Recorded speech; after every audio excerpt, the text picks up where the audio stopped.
Bonjour et bienvenue à cette deuxième capsule Weebly. Une fois qu'un site a été créé avec Weebly, il y a moyen de jouer avec différents éléments, de construire le site. Donc avant de construire des items, on va regarder les différents onglets qui sont ici. On va jouer avec paramètres pour pouvoir changer le nom du site. On peut changer aussi les thèmes. On a choisi un thème initial, mais on peut le changer par la suite. Donc si je clique sur paramètres, j'ai l'adresse de mon site. Quand j'ai créé le site, j'ai choisi cette adresse-là. Je peux aussi changer le titre. Donc ici, je vais mettre le même titre que celui dans l'adresse. Et je fais enregistrer ici au bout.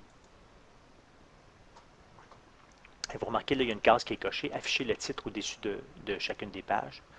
Donc, si je retourne, le nom a été changé.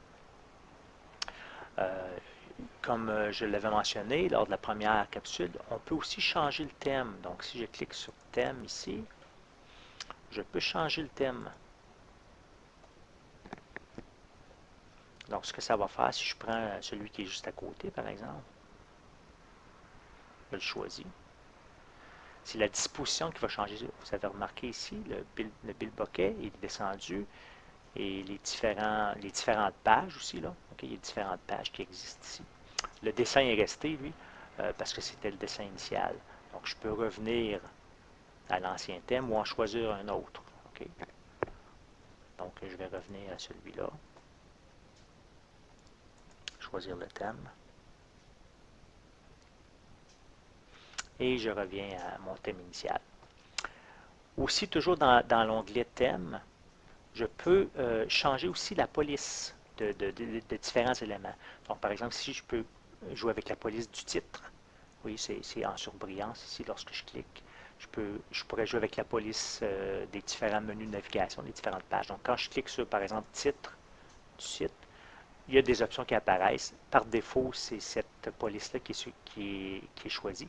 Mais en cliquant sur la flèche défilante, je peux choisir la police que je veux. Donc, le nom a changé. La police a changé. Je peux aussi jouer sur la couleur.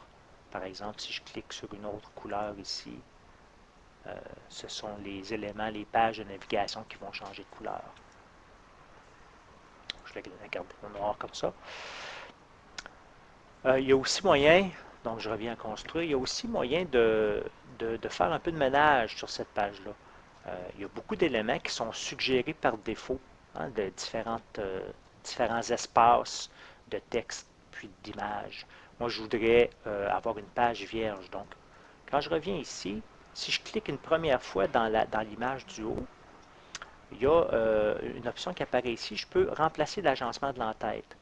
Alors, quand je fais supprimer, tout disparaît.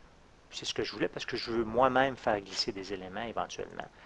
Je peux faire la même chose en dessous ici.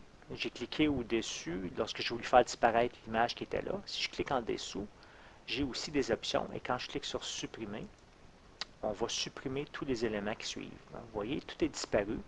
Et de cette façon-là, je peux vraiment commencer à neuf. Je peux ajouter les éléments que je veux sur mon site. Là, je vais vous montrer comment publier un site parce que présentement, on est en mode création. On crée le site, mais il n'est pas encore disponible sur le web. Si je veux le rendre disponible, si je veux le publier en format Internet, si vous regardez ici en haut à droite, c'est écrit publier. Il y a un bouton publier. On clique dessus. Je fais continuer.